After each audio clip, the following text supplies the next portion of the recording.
Assalamualaikum warahmatullahi wabarakatuh. Halo Sobat Dua. Saya di sini sebagai host, nama saya Siti Munawarah, sebagai host di podcast SMA Negeri 2 Metro. Di podcast yang pertama ini kita akan berbicara dengan tenaga perpustakaan SMA Negeri 2 Metro yang prestasinya, wow, ini prestasinya banyak banget. Sampai mau bacainnya kayaknya di acara ini kurang deh ya. Langsung kita panggilkan saja Ibu Lukti. Silahkan ke sini Ibu Lukti. Makasih Mbak Umun, apa kabar? Selamat datang. Alhamdulillah kabar baik. Gimana? Udah ditanyain kabarnya ya.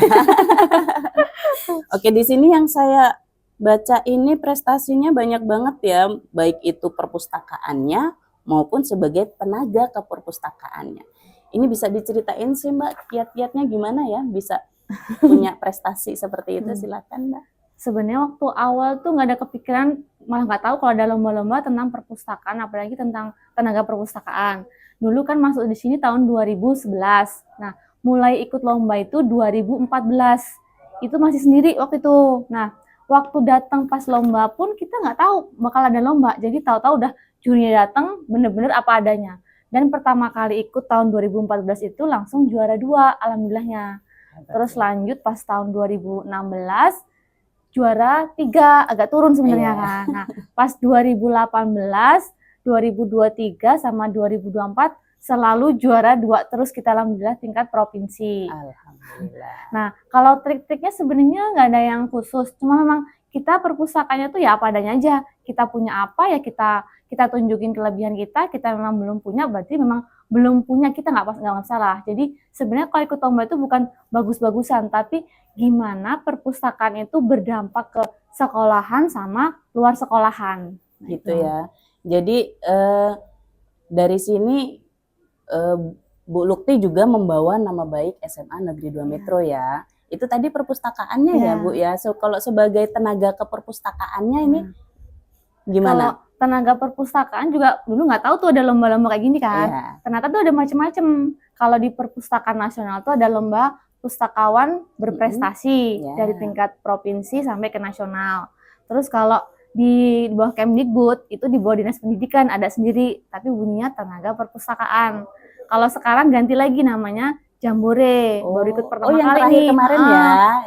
Bareng sama kepala sekolah. Benar. Nah, itu namanya Jambore GTK Hebat. Sebenarnya mirip sama waktu itu Gupres. Kalau guru kan Gupres dan Tendik berprestasi. Oh, guru berprestasi ya dulu itu ya. Setelah COVID mungkin dibuat lebih fleksibel, jadi mungkin lebih enjoy, biar nggak kesannya kompetisi, jadi namanya Jambore. Nah, itu. Oh, ini kemarin waktu Jambore juara 2. Masya Allah, juara 2. Emang bener berprestasi dari awal ya Bu Lukti ini ya. Kemudian di sini ada juga pengalaman sebagai pembicara atau jadi juri di bidang perpustakaan. Itu berarti linknya udah banyak ya Bu Lukti ya? Itu mungkin karena pengaruh sosmed ya. Pengaruh sosmed itu kan ngaruh banget ternyata. Jadi kalau dulu tuh waktu pas 2017 buat karya tulisnya itu tentang promosi perpustakaan melalui media sosial, tidak membutuhkan biaya yang besar tapi berdampak besar. Oh, gitu. Nah, salah satunya nggak hanya perpustakaan kita yang dikenal, tapi kitanya juga sebagai pustakawan juga dikenal. Nah, jadi mereka sebenarnya juga ngundang tuh nggak kenal awalnya kan, tapi karena sosmed itu jadi dinotis gitu kan, jadi tahu oh ada nih pustakawan sekolah negeri pula kan, itu kan jarang biasanya. Nah, biasanya gitu, dinotisnya gara-gara sosmed sebenarnya. Oh, gitu Kekuatan sosmed tadi. Karena aktif ya di sosmed ya. Sosmed. Untuk sosmed Perpus Semanda ini ada apa aja sih ya Bu Lukti? Kalau pertama kali itu sebenarnya buatnya Twitter ya, karena tahun segitu tuh kan eranya siswanya sukanya Twitter kan. Jadi eranya tuh awal tuh buat Twitter dulu, akun Perpus Semanda, terus baru akun Instagram, baru TikTok. Cuman yang memang jalan banget yang Instagram. Dan namanya sama, konsisten sama-sama Perpusmanda, @Perpusmanda. Kalau lain ini kan panjang-panjang mungkin karena udah banyak yang pakai kan. Kalau kita bisa udah dapat pertama kali tuh @Perpusmanda. Jadi gitu. Punya SMA Negeri 2 Metro itu udah. Ini memang sudah menjual gitu namanya brandingnya. Ya. Udah brandingnya udah dari awal ya. Jadi sama baik di sosial media apapun namanya sama. Dan isinya gimana? Isinya sama atau kalau ada isinya bedanya? itu beda kan? Biasanya kalau di Twitter tuh dulu lebih sering ikutan kuis. Jadi awal pertama kali dapat buku gratis itu sebenarnya dari Twitter. Jadi kayak kita ngirimin link resensinya buku ulasan itu, misalnya buku A. Terus nanti dia punya buku baru, kita dikirimin buku dia yang berikutnya B. Gitu terus. Nah, orang yang nggak kenal tuh sebenarnya malah yang ngirim. Jadi sebenarnya nggak ada yang kenal. Mau penulis maupun penerbit itu nggak ada yang kenal. Oh gitu. Tapi ya. Justru kita dikenal gara-gara sosmed tadi. Jadi ngerasa punya kebanggaan tersendiri nggak sih Bu Lukti, ini banyak banget ya yang sudah diikutin gitu. Gimana perasaannya? Kalau perasaannya sebenarnya lebih ke bahagia ya. Kalau butuh validasi tuh udah nggak masanya lagi ya ibaratnya kan. Lebih ke kita tuh seneng kita bermanfaat buat orang lain. Kayak misalnya kalau buku dulu mungkin katanya minat baca rendah, tapi sebenarnya nggak, minat baca tuh rendah. Tapi sarana prasarananya nggak ada gitu kan. Kayak dulu pertama kali di Semandai memang jarang yang ke perpustakaan karena memang nggak ada buku yang menarik buat dibaca. Pas aku datang pertama tuh masukin bawa buku dari rumah sekitar 100 buku tuh. Terus lama-lama kan nggak mungkin bawa buku yang cuma ada di rumah kan terbatas tuh. Nah gimana caranya kita bisa dapetin buku tapi nggak ngerepotin sekolah juga. Kalau sekolah kan dana bos itu juga ada pagunya ya. Kita buku pelajaran, terus nah buku-buku itu caranya kita dapat dari gratis tadi. Kita ikutan kuis. Awalnya kita ikutan kuis malah diajak kerjasama buat jadi host giveaway sama blog tour gitu. Nambah lagi linknya ya. Jadi kuncinya konsisten tadi. Oh iya. Jadi kita sudah dengar dari Bu Lukti ini bahwa segala sesuatu yang dilakukan berdasarkan hobi gitu ya, hobi, passionnya, minatnya itu bakal ada manfaatnya buat kita.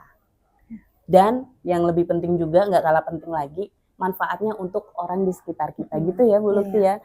Kayaknya Bu Lukti nggak cuma aktif di Semanda kan ya, di luar juga aktif kan ya.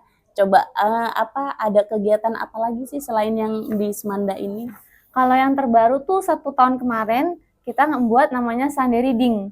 Jadi awalnya tuh kan lagi tren tuh kita baca bareng ya. Waktu awal-awal tuh pas zaman Covid namanya literasi. Itu tapi cuman orang-orang yang suka baca buku aja. Akhirnya kita nggak bisa ngajak, malah justru yang nggak suka buku tuh harusnya kita ajak kan. Nah yang di Payungi ini kita ngajak siapapun yang mau baca. Itu setengah tahun jalan kan dari Januari sampai Juni. Nah Juni itu ada namanya Ci Yuni. Dia bawa anak disabilitas. Kenapa tuh nggak kita ajarin juga, nggak cuma baca, tapi gimana caranya nyusun buku kerak. Itu sebenarnya kan hal sepele, tapi bagi orang tua mereka itu hal seperti itu udah luar biasa dan jadi kayak ada punya skill mereka, wow ternyata bisa loh ngerapiin buku gitu kan, senang mereka dan itu ganti-gantian. Itu setiap minggu di Payungi. Jadi kita kalau di perpustakaan itu kan namanya program inklusi sosial. Nah, kalau di kurikulum Merdeka itu kan namanya P5 kan. Sebenarnya mirip itu. Jadi kayak pemanfaatan lah ya. Nggak hanya cuma di dalam sekolah, tapi di luar sekolah. Masya Allah, keren banget ya. Sobat Dua, jangan lupa. Kita lakukan saja apa yang bisa kita lakukan hari ini dengan baik. Maka itu bisa bermanfaat bukan cuma untuk diri kita, tapi untuk yang lain juga. Kayaknya cukup sekian dulu ya Bu Lukti ya. Makasih Bu. Iya, terima kasih untuk waktunya. Sama-sama. Dan nanti kapan-kapan kita ngobrol-ngobrol lagi. Siap. Oke. Sekian podcast kita hari ini. Jangan lupa ketemu lagi di podcast selanjutnya. Dadah Sobat Dua. Assalamualaikum warahmatullahi wabarakatuh.